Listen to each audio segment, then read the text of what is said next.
오늘도 예배의 자리에 나오신 여러분을 환영하고 축복합니다. 계신 자리에서 힘차게 주님께 찬양하며 나아갑시다.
영광의 주가 오시리라. 그날에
예수를 하늘을 울리며 노래해 나의 영혼아 은혜의 주 은혜의 주 은혜의 주 은혜의 주 은혜의 주 은혜의 주 은혜의 주 은혜의 주 은혜의 주 예수.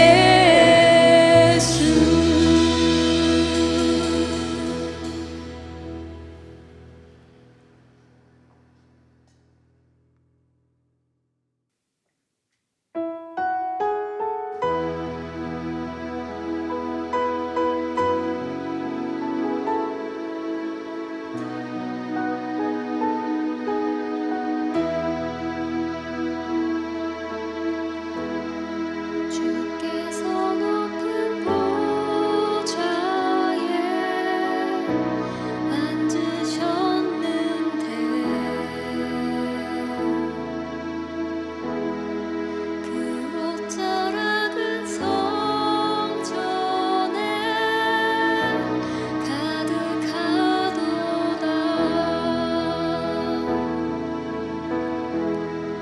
천사들이 모여서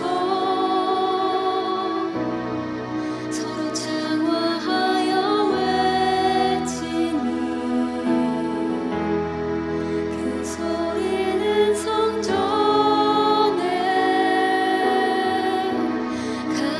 가득하도다.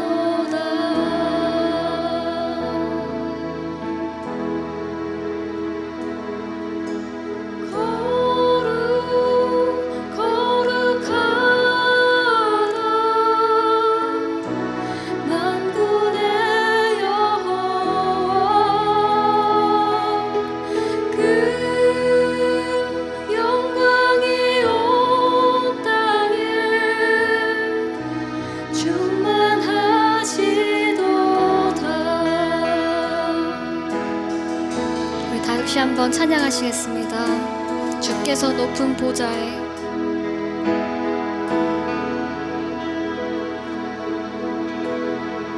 주께서 높은 보좌에 앉으셨는데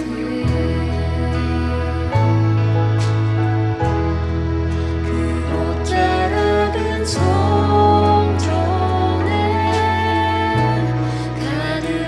가득하도다. 천사들이 모여서 서로 장화하여 외치니 그 소리는 성전에 충만하도다.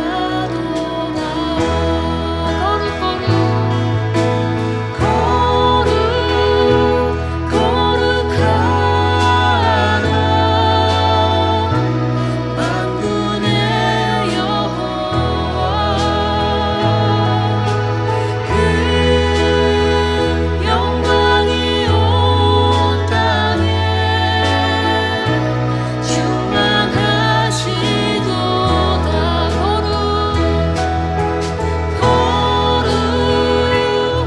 거룩하다 만군의 여호와 그 영광이 온 땅에 충만하시도다.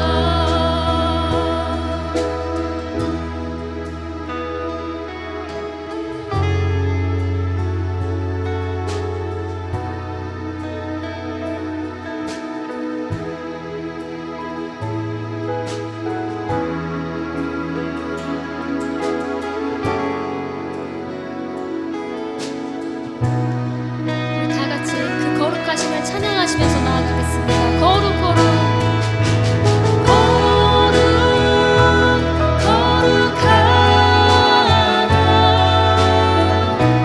만군의 여호와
가장 귀한 것,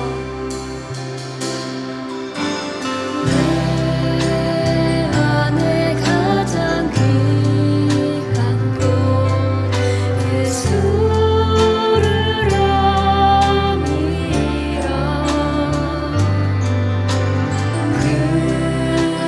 금보다 더 귀한 것 예수를 함이라. 세상 지식보다 세상 지식보다 귀한 것 예수를 함이라.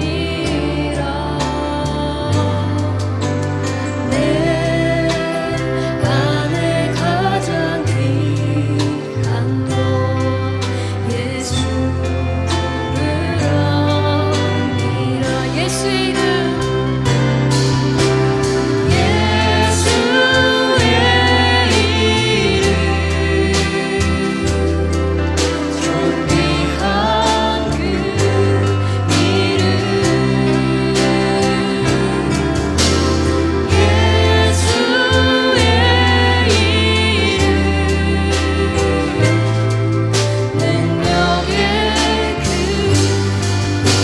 예수의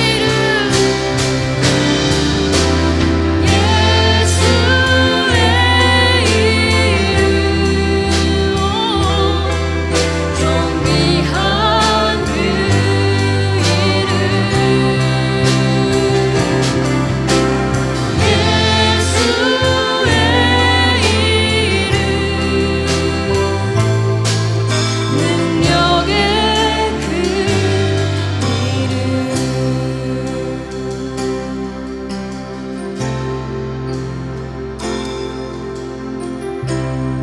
우리 다시 한번 우리의 목소리를 주님 앞에 올려드립니다. 내 안에 가장 귀한 것, 내 안에 가장 귀한 것 예수를 함이라.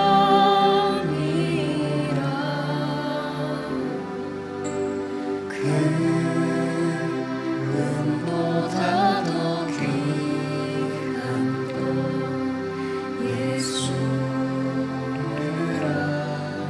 함이라.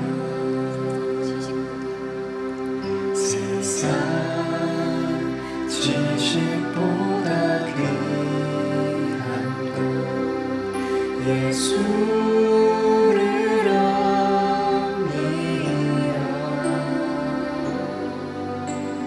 내 안에 가장 귀한 것 예수를 함이라. 예수의 이름, 예수의 이름 존귀한 그 이름 예수의 이름 능력의 그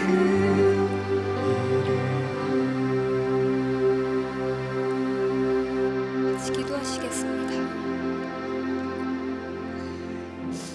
사랑하는 주님, 참으로 감사합니다. 거룩하시고 온 만물보다 또 천사보다 더 높으시고 뛰어나신 주님을 우리 지금 찬양합니다. 오늘 찬양을 통해 주님의 높으심을 찬양하고 또 예수를 아는 것이 가장 귀한 것이라 고백하였습니다. 우리의 마음과 또 이 시간을 드리는 예배를 주님 기쁘게 받아 주시옵소서. 말씀을 통해 우리의 마음과 영이 주님께 깨어 있을 수 있도록 하게 하시고 또 말씀 전하시는 목사님 가운데 성령 하나님께서 함께하여 주시옵소서. 위대하고 높으신 주님을 언제나 어디서나 찬양하고 예배합니다. 부족한 우리들을 긍휼히 여기시고 또 은혜를 더하여 주시옵소서. 또 그러신 하나님을 찬양하고 우리의 사랑을 올려드립니다. 우리를 사랑하는 하나님 아버지 감사합니다.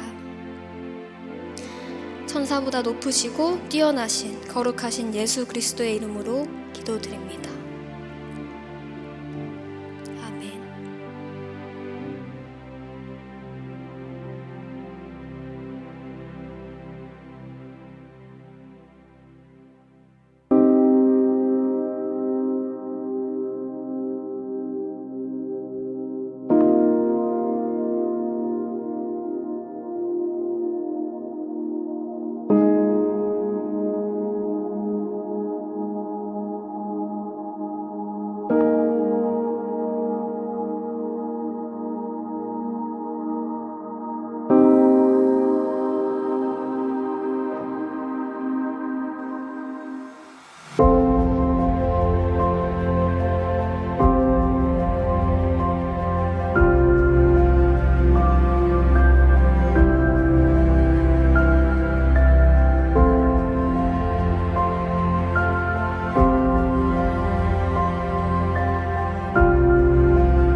(701) 교회와 함께 예배드리는 모든 분들을 환영합니다.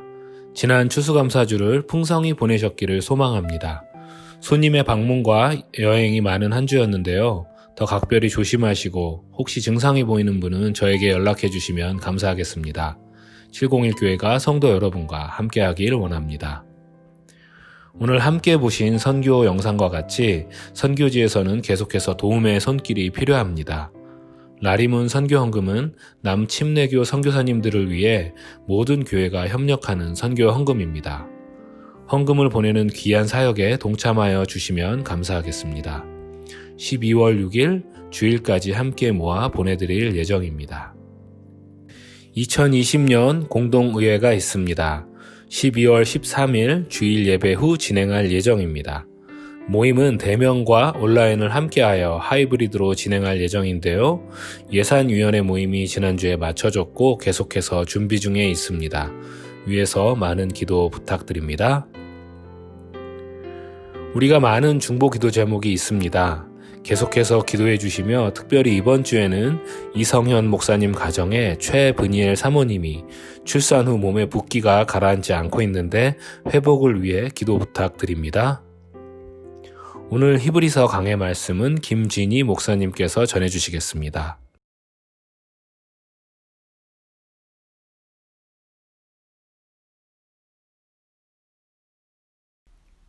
그가 천사보다 훨씬 뛰어남은 그들보다 더욱 아름다운 이름을 기업으로 얻으심이니 하나님께서 어느 때의 천사 중 누구에게 너는 내 아들이라 오늘 내가 너를 낳았다 하셨으며 또다시 나는 그에게 아버지가 되고 그는 내게 아들이 되리라 하셨느냐.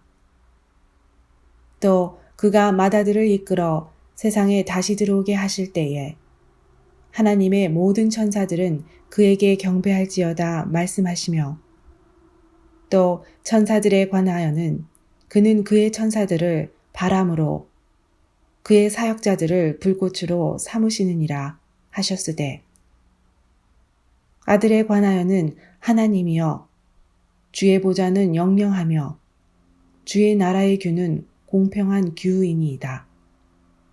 주께서 의를 사랑하시고 불법을 미워하셨으니 그러므로 하나님 곧 주의 하나님이 즐거움의 기름을 주께 부어 주를 동류들보다 뛰어나게 하셨도다 하였고 또 주여 태초에 주께서 땅의 기초를 두셨으며 하늘도 주의 손으로 지으신 바라.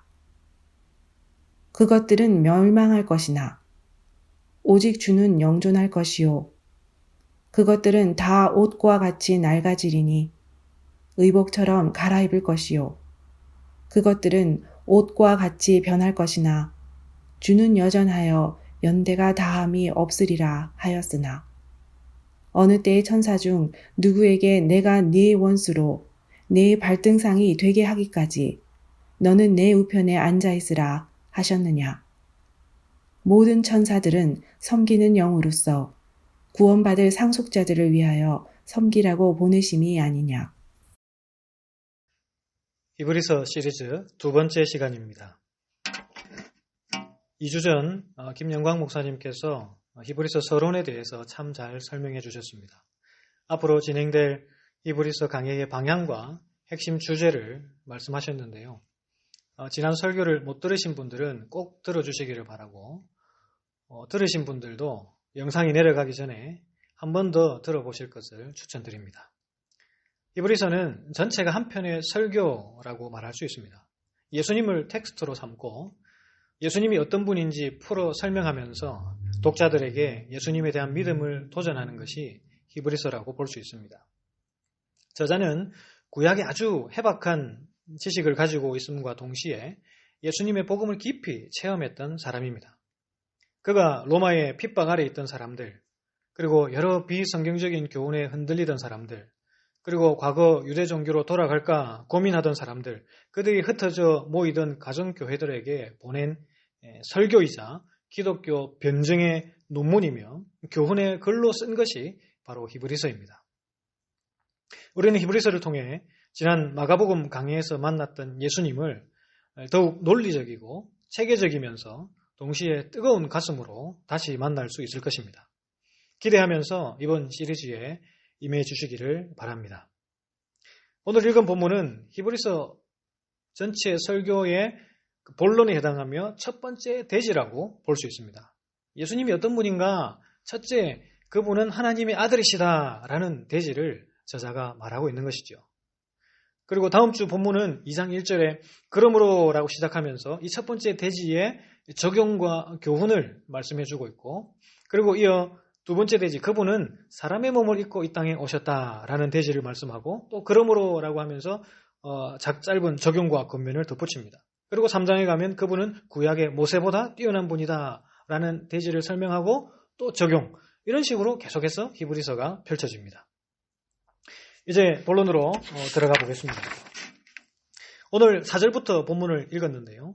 사실은 1절부터 4절까지가 히브리서 전체의 서론이라고 볼 수 있습니다. 그리스도께서 하나님의 아들이시며 계시의 완성이시다. 그것을 선포하고 이제 5절부터 강론으로 들어가는 것이죠. 그런데 4절은 서론에 붙으면서 동시에 5절 이하와 연결되고 있습니다. 여러분 가지신 성경을 보면 4절 다음에 동그라미 표시나 또 중간 제목이 있으면서 이렇게 단락이 구분되는 것을 볼 수 있을 것입니다. 그렇지만 4절과 5절은 문장은 끊기지는 않고 연결되고 있습니다. 이게 묘미입니다. 원래 4절에서 단락이 끝나야 되는데 한글 문장은 4절, 5절을 하나로 붙여놓고 있습니다. 헬라어 문장은 4절에서 정확하게 끝이 나고 5절부터 새로운 문장이 시작됩니다. 그러니까 4절은 앞에 붙으면서 서론에 속하지만 사실은 5절 이하를 끌고 가고 있기 때문에 이 개역 개정의 번역이 좋은 선택을 했다, 그렇게 볼 수 있습니다. 그러면 왜 서론에 천사에 대한 부분을 다루느냐, 이 부분부터 보겠습니다. 서론은 예수님에 대한 개괄적인 소개를 한다. 그분은 천사보다 뛰어난 분이다 라면서 설명하다가 갑자기 이 천사에 대한 언급을 합니다. 저자가 뒤에 가면 모세나 대제사장이나 율법을 예수님은 그것을 다 뛰어넘는다라고 이렇게 풀어가고 있는데 왜 갑자기 서론에서 천사를 이야기하고 첫 번째 대지로 천사를 선택했는가라는 것이죠. 여러분 왜 그렇다고 생각하십니까? 2장 2절을 보면 그 힌트를 알 수 있습니다. 여기 말씀 보면 천사들을 통하여 하신 말씀이라고 기록되어 있습니다. 자, 결론부터 말씀드리면 예수님은 말씀이 직접 이 땅에 오신 분이기 때문에 영감을 받아 기록했던 구약의 성경의 기록자들이나 또는 하나님 말씀을 전달해준 천사들, 그들보다도 훨씬 뛰어나신 분이다. 이것을 지금 첫 대지에서 말씀하고 있는 것입니다. 성경의 기록이라는 것은 1장 1절에도 나왔듯이 옛적의 선지자들을 통하여 기록된 것입니다. 구약의 모세, 여호수아, 다윗, 사무엘, 그리고 여러 선지자들이 기록을 했지요. 그런데 그들은 디모데후서 3장 16절, 베드로후서 1장 21절에 의하면 그들은 하나님의 영감으로 하나님이 주시는 감동에 의해 성경을 기록했습니다. 그런데 다른 성경을 보면 성경 저자들이 성경을 기록하는 데 있어서 조금 다르게 표현하는 것을 볼 수 있습니다. 사도행전 7장 38절 스데반이 모세의 율법을 언급하며 이렇게 말합니다. 시내산에서 말하던 그 천사와 우리 조상들과 함께 광야 교회에 있었고 또 살아있는 말씀을 받아 우리에게 주던 자가 이 사람이라. 시내산에서 말하던 천사라고 되어 있습니다. 천사가 시내산에서 모세에게 하나님의 말씀을 전달한 것이라고 말합니다. 이 부분에 대해 신명기 33장 2절은 이렇게 기록하고 있습니다. 그가 일러스되 여호와께서 시내산에 오시고 세일산에서 일어나시고 바란산에서 비추시고 1만 성도 가운데 강림하셨고 그의 오른손에는 그들을 위해 번쩍이는 불이 있도다. 하나님께서 1만 성도 가운데 1만 성도 이들이 바로 천사입니다. 그들이 하나님께서 시내산에서 모세에게 말씀하실 때 곁에 둘러서 있었다라는 것이죠. 그리고 정확히 어떤 도움인지 모르지만 모세가 하나님의 말씀을 받아 기록하는 데에 분명 도움을 주었다라는 것입니다. 갈라디아 3장 19절에 바울은 이렇게 또 말합니다. 그런즉 율법은 무엇이냐? 범법함으로 더하여진 것이라. 천사들을 통하여 한 중보자의 손으로 베푸신 것인데 약속하신 자손이 오시기까지 있을 것이라. 구약의 율법은 천사들을 통해 하나님께서 우리에게 주신 선물이다라고 말씀하고 있습니다. 그러니까 이런 것들을 종합해 보면 성경이라는 것은 하나님께서 각 저자들에게 영감을 주셔서 기록하게 하셨는데 천사들의 도움이 있었다라는 것을 말하고 있습니다. 천사들이 직접 말하기도 하고 도우기도 하고 또 기록을 해서 전달하기도 하고 여러 가지 방법으로 저자들을 도왔다라는 것이죠. 성경은 사람이 자신의 지식과 경험과 스타일의 제한을 받으면서 기록을 하지만 그 너머에 하나님이 영감해 주셨고 또 천사들의 도움도 있었다라는 것입니다. 이것은 참 우리가 이해하기 어렵고 또 신비로운 부분이기도 합니다. 아주 오래전부터 사람들은 천사에 대한 상상을 해왔습니다. 그들은 초월적인 존재다. 또 신과 인간 사이의 어떤 중개자이다. 귀신이다. 큰 능력을 가진 존재이다. 때로 무서운 존재이다. 여러 가지 상상을 해왔습니다. 성경에 천사에 대한 언급이 있기 때문에 우리는 성경을 통해 그들의 존재를 규명해야 됩니다. 구약에는 천사들을 스랍, 그룹 이렇게 부르고 신약에는 안겔로스 이렇게 말합니다. 이들은 역할이나 지위에 따라서 다양한 이름을 가지기도 합니다. 섬기는 영, 지키는 자, 하나님의 병거, 거룩한 자들, 심지어 욥기에는 하나님의 아들이라는 이름으로도 천사를 부릅니다. 그 외에도 권세들, 주관자들, 주의 사자 이런 표현도 다 천사를 지칭하고 있습니다. 하나님은 이들은 특별한 목적을 위해 이끄셨고 그들을 사용하셨습니다. 그것은 대부분 하나님의 말씀을 전달하는 일이었습니다. 창세기 24장 7절 천사가 하갈에게 나타나서 하나님의 뜻을 전달했습니다. 마태복음 1장 29절 천사가 마리아에게 나타나 메시아를 출산할 것이다 또 예언했습니다. 마태복음 28장 5절에서 7절 천사가 여인들에게 예수님의 부활을 알렸습니다. 그리고 성경을 보면 천사는 또 여러 가지 특징을 보여주는데 지혜를 가지고 있고 큰 힘이 있고 빠르고 수가 많습니다. 그들은 가르치는 일을 하고 말씀을 전달하는 일을 하고 또 예수님을 돕기도 하고 죽은 자를 하늘로 올리는 일도 했습니다. 하나님도 아니면서 사람도 아닌 이들에 대해 우리는 여러 가지 궁금증을 가질 수 있습니다. 과연 천사는 언제부터 존재했나? 하나님이 창조하셨나? 천사도 생육하고 번성하나? 궁금한 부분이 많지만 앞서 언급해드린 바와 같이 천사에 대해 성경이 이야기하는 부분에서만 이해를 하면 좋겠고 말하지 않는 부분에 대해서 과도한 상상이나 호기심은 피해야 되겠습니다. 천사에 대한 결론을 말씀드리면 천사는 분명 하나님이 창조하신 존재이고 뛰어난 능력을 가지고 있습니다. 그렇지만 그들은 우리를 돕고 하나님을 돕는 자로 존재한다라는 것입니다. 그것이 사실 오늘 본문에서 히브리서 저자가 던지는 핵심입니다. 그들은 지식이 있습니다. 능력이 있습니다. 그러나 전지전능하지 않습니다. 영원하지도 않고 삼위 하나님의 그 고귀한 회의에 낄 수도 없는 자들입니다. 그들이 우리를 도울 수 있는 초월적인 힘이 있다고 해도 하나님의 뜻을 벗어나서 자발적인 의지를 가지고 그 능력을 사용할 수도 없습니다. 만일 그들이 그런 능력을 그렇게 사용한다면 우리는 분명 천사를 의지할 게 뻔하기 때문입니다. 천사는 우리가 의지하거나 도움을 요청할 만한 존재가 아니라는 것이죠. 그런데 유대인들은 하나님 말씀을 전해주는 이 천사라는 존재에 대해서 예사롭지 않은 반응을 보인 경우가 많았습니다. 하나님의 말씀을 전해주는 메신저 이상의 의미를 부여했던 것이죠. 골로새서 2장 18절 말씀을 보면 아무도 꾸며낸 겸손과 천사 숭배를 이유로 너희를 정죄하지 못하게 하라. 천사가 신비한 존재라는 이유로 당시 골로새 지역에서는 천사 숭배가 성행하고 있었습니다. 정확히 어떤 방식으로 행해졌는지는 알 수 없지만 천사를 의지하고 그들에게 기도하고 그들에게 예배하는 일까지 있었다는 것이죠. 바울은 여기에 주의를 주었습니다. 천사 숭배 같은 말도 안 되는 일로 너희가 정죄받지 않도록 주의해라 당부했습니다. 그런 점에서 히브리서 저자 역시 천사에 대해 단호한 입장을 밝히고 있습니다. 천사는 하나님의 말씀을 전달하는 천상의 신비로운 존재로 성경의 저자들을 분명 도왔다. 그러나 말씀이 직접 오신 예수님의 권위나 지위에 비할 존재는 전혀 아니다 라는 것이 저자가 천사 주제를 던지는 이유입니다. 그들의 존재를 부정하지 않고 그들은 우리를 돕는 일을 한다라면서 그 이상도 그 이하도 부여하지 말라. 그 이상 그 이하 의미를 부여하지 말라. 그것이 오늘 본문에서 저자가 던져주는 메시지라는 것이죠. 오늘 본문은 7개의 구약 성경의 구절을 인용하고 있습니다. 그것을 통해 천사는 메신저일 뿐이다. 말씀이 직접 이 땅에 오신 그리스도에 비할 수 없다라는 것을 밝혀줍니다.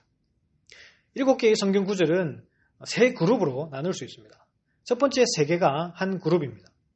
5절, 6절 여기 나오는 구절들은 예수 그리스도께서 하나님의 아들이시다라는 것을 보여줍니다. 5절 하나님께서 어느 때에 천사 중 누구에게 너는 내 아들이라 오늘 내가 너를 낳았다 하셨으며 또다시 나는 그에게 아버지가 되고 그는 내게 아들이 되리라 하셨느냐. 6절 또 그가 맏아들을 이끌어 세상에 다시 들어오게 하실 때에 하나님의 모든 천사들은 그에게 경배할지어다 말씀하시며 여기 5절은 4절의 천사라는 이제 말을 받으면서 자연스럽게 연결하는데요. 부정의 답을 요구하는 질문으로 시작합니다. 하나님이 언제 천사에게 이렇게 말한 적이 있느냐? 없다는 말을 하고 싶으신 것이죠. 이 형식은 마지막 구절이 인용되는 13절에 한 번 더 나타납니다. 처음과 끝에 이렇게 질문하면서 천사에 대해 하나님이 말씀한 적이 없는 그런 과한 상상과 오해에서 완전히 벗어나라 이것을 강조해주고 있습니다. 5절에 2개의 구절이 인용되는데요. 시편 2장 2편 7절과 사무엘하 7장 14절입니다. 이 두 인용의 핵심은 아들이라는 것입니다. 1장 2절 이미 서론에서 예수님은 하나님의 아들로 이 땅에 임하신 하나님의 말씀이다 라는 전제를 던져주었습니다. 여기서 예수님의 그러한 신적인 측면, 하나님의 아들 되심을 구약 성경의 구절을 들이밀면서 확인시켜주고 있습니다. 그분은 6절의 인용 구절을 통해 천사들의 경배를 받으실 분이라는 것도 알려주고 있습니다. 6절에 맏아들은 예수님을 가리킵니다. 예수님께서 그를 이끌어 세상에 다시 들어오게 하실 때 이 말은 재림의 때는 아닙니다. 2장 5절에 가면 장차 올 세상이라는 표현이 나오는데 그때가 이제 장차 올 먼 미래의 시간으로 볼 수 있습니다.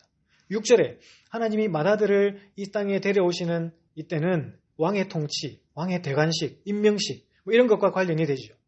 즉 이것은 예수님의 초림 그리고 부활, 승천하신 이 시기로 볼 수 있습니다. 이때 천사의 역할은 예수님을 경배하는 역할일 뿐이죠. 예수님이 탄생하셨을 때 천사가 뭐라고 찬송했습니까? 하늘에는 영광, 땅에는 평화로다. 예수님이 승천하실 때도 천사가 나타났죠. 사람들이 하늘을 쳐다보고 있을 때 왜 하늘을 쳐다보느냐? 가신 그는 이 모습 그대로 다시 오실 것이다 라면서 예수님의 이 땅에서 마지막 순간을 도왔습니다.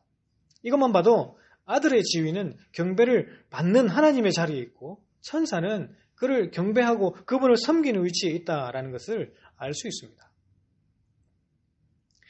오늘 본문의 두 번째 인용되는 구절들은 7절, 9절에 나오는 2개의 말씀입니다. 또 천사들에 관하여는 그는 그의 천사들을 바람으로 그의 사역자들을 불꽃으로 삼으시느니라 하셨으되 아들에 관하여는 하나님이여 주의 보좌는 영영하며 주의 나라의 균은 공평한 균이이다. 여기 인용된 구절들은 시편 104편과 45편입니다. 시편 104편 4절 하나님이 바람과 불꽃을 심부름꾼으로 사용하신다라는 말씀이 있습니다. 바람과 불 하면 좀 자연이 가진 큰 힘을 상징하지요. 하나님은 이와 같은 힘을 가진 천사라는 존재에게 심부름을 맡기신다라는 것입니다. 그리고 시편 45편 6절 7절 주님의 보좌와 통치가 영원하고 정의롭다 이 구절을 또 가져오는데요. 하나님 보좌에 앉으신 그리스도의 영원성, 그 통치의 완전함, 의로움 이것은 감히 천사가 넘볼 수 없는 부분이다라는 것입니다.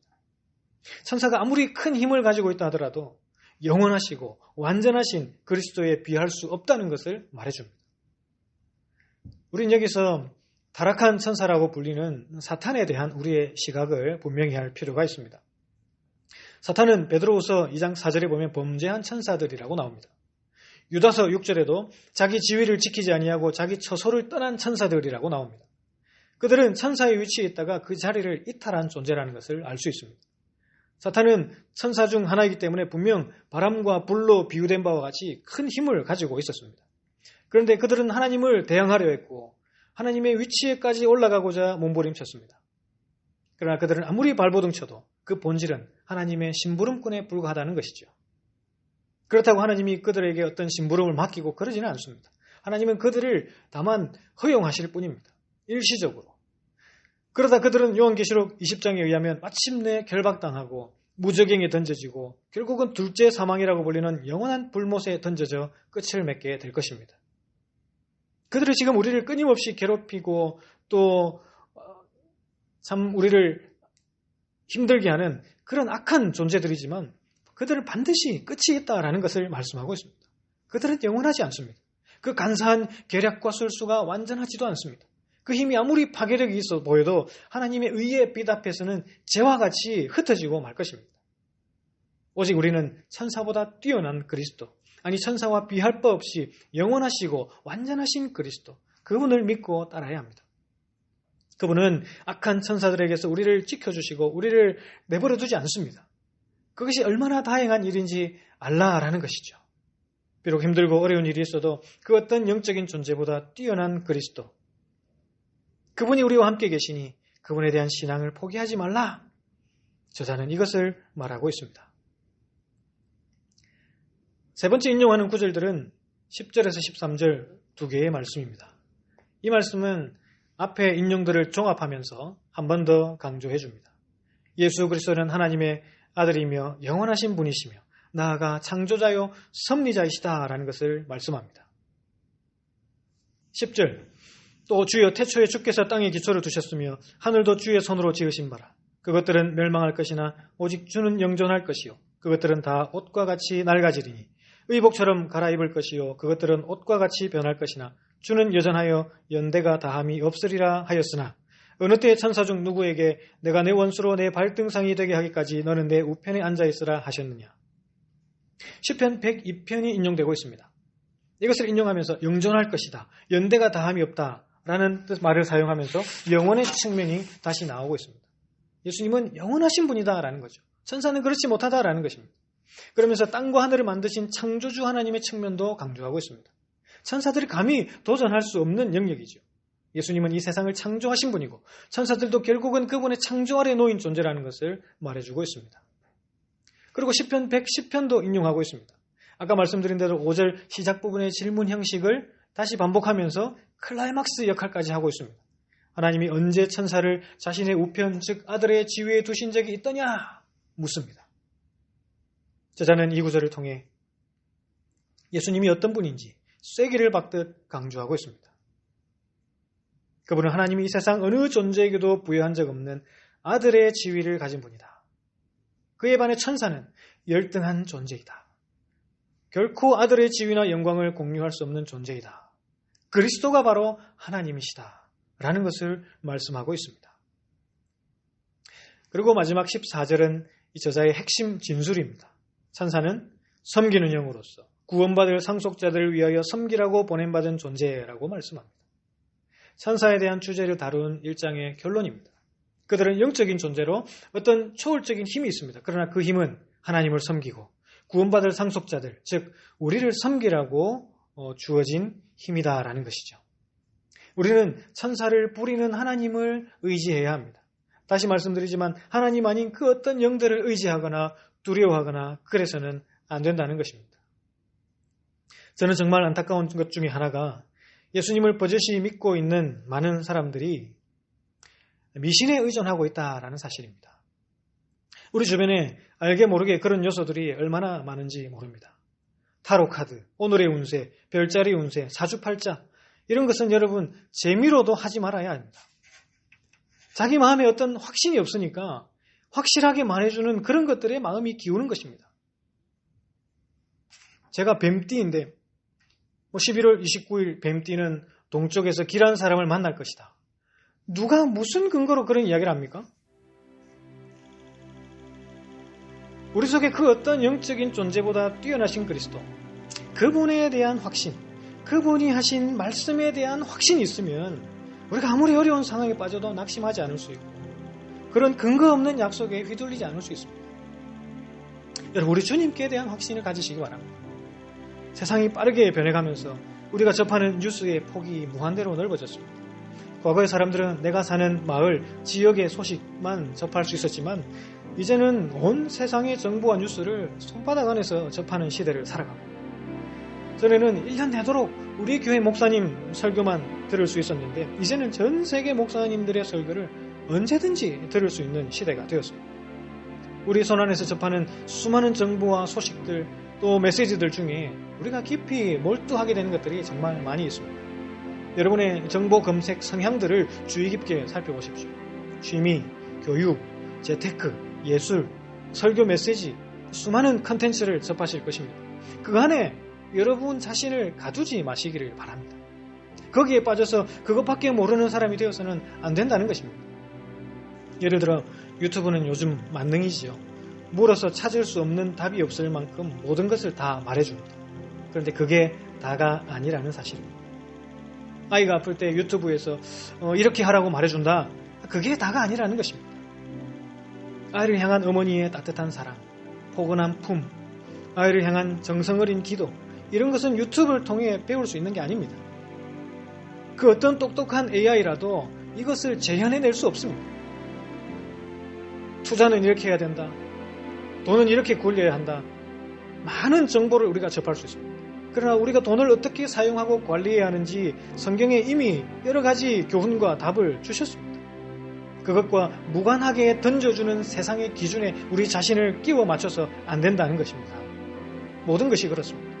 무엇이 옳고 그른지 세상은 여러 가지 소리를 내지만 우리의 기준은 예수 그리스도이십니다. 성경입니다.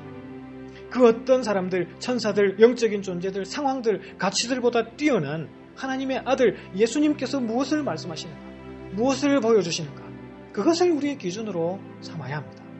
주님 안에 답이 있습니다. 주님이 우리의 답이십니다. 그분은 하나님의 아들이요 진리이십니다. 그분은 천사들이나 그 어떤 영적인 존재를 뛰어넘는 분이십니다. 오히려 그들을 사역자로 삼아서 현실의 차원을 뛰어넘어 일하시는 분이시죠. 우리가 의지하고 기대해야 하는 분은 오직 예수 그리스도 한 분뿐이십니다. 말씀을 맺겠습니다. 오늘 말씀은 구약의 성경 구절만 인용하면서 나열하고 있습니다. 구약에 이렇게 말하지 않느냐? 아들에 관해서 이렇게 말하고 천사에 관해서 이렇게 말씀하고 있지 않느냐? 이뿐입니다. 구구절절 설명하지 않습니다. 그렇지만 성경의 저자가 의도하고 또 하나님께서 우리에게 말씀하시는 핵심은 분명합니다. 예수 그리스도, 그분은 영원 불변하시고 전지전능하신 하나님의 아들의 지위를 가진 분이다. 그 어떤 천사도 그에 비할 수 없다라는 것입니다. 요한복음 1장 14절 말씀을 읽겠습니다. 말씀이 육신이 되어 우리 가운데 거하심에 우리가 그의 영광을 보니 아버지의 독생자의 영광이요 은혜와 진리가 충만하더라. 과거 천사가 하나님의 메신저로 말씀을 전해주었다면 예수 그리스도 그분은 이 땅에 직접 오신 하나님의 말씀입니다. 그분 자체가 하나님의 말씀이시며 말씀의 권위를, 하나님의 권위를 가지고 계신 분입니다. 우리는 진리이신 그리스도, 세상의 그 어떤 힘도 현실의 문제도 뛰어넘어 일하시는 그리스도, 영광의 주님, 그분을 신뢰하며 나아가야 합니다. 그 믿음으로 살아가는 여러분 되시기를 간절히 바랍니다. 기도하겠습니다. 주님 감사합니다. 오늘 말씀을 통해 예수님이 하나님의 아들이심을 살펴보았습니다. 그 어떤 천사보다, 영적인 힘보다 주님은 뛰어나신 분임을 보았습니다. 감히 우리가 이렇게 비교하는 자체가 어리석을 만큼 주님은 뛰어나신 분임을 믿습니다. 수없이 밀려오는 거짓과 유혹에 방황하지 말게 하시고 주님을 더욱 신뢰하는 저희들 되게 해 주시옵소서. 정말 힘들고 어려운 문제 앞에서도 영광 가운데 계신 주님을 바라보며 흔들리지 않는 저희들 되게 하여 주시옵소서. 주님을 더욱 사랑하며 주님만 믿고 의지하는 우리 모두가 되기를 간절히 소망합니다. 이 모든 말씀 예수님의 이름으로 기도합니다. 아멘. 우리 다 같이 말씀 생각하시면서 내 안에 가장 귀한 것 예수님이라고 고백하며 나아갑시다. 내 안에 가장 귀한 것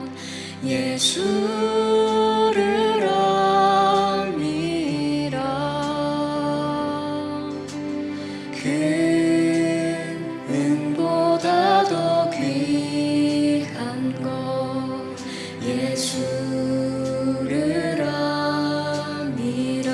세상 지식보다 귀한 것 예수를 아니라. 내 안에 가장 귀한 것 예수를 아니라. 예수의 이름, 예수의 이름,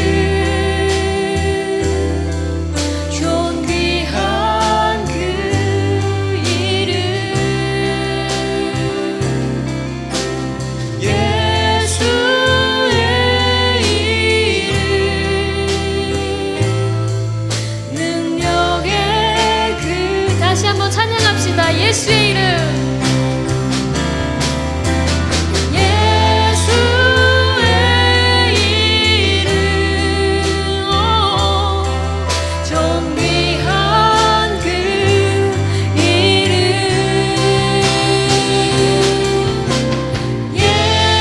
예수의 이름, 능력의 그 이름.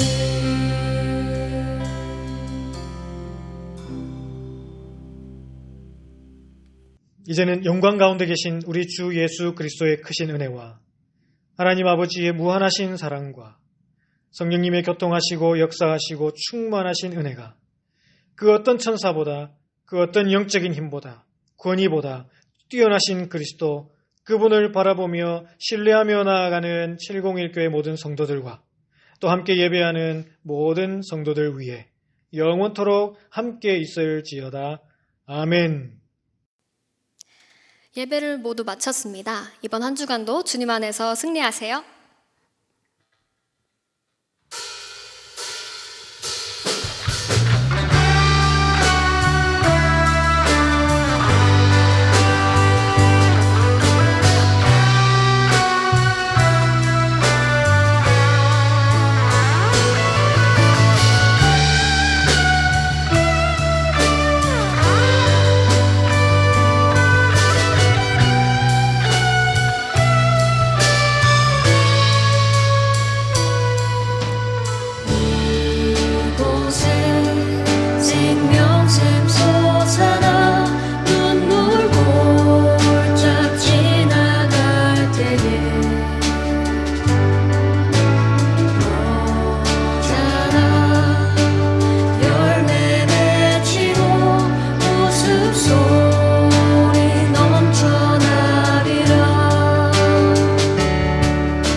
하나, 둘, 셋.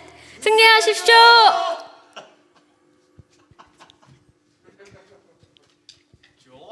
좋다. 오늘 새로운 거 했다.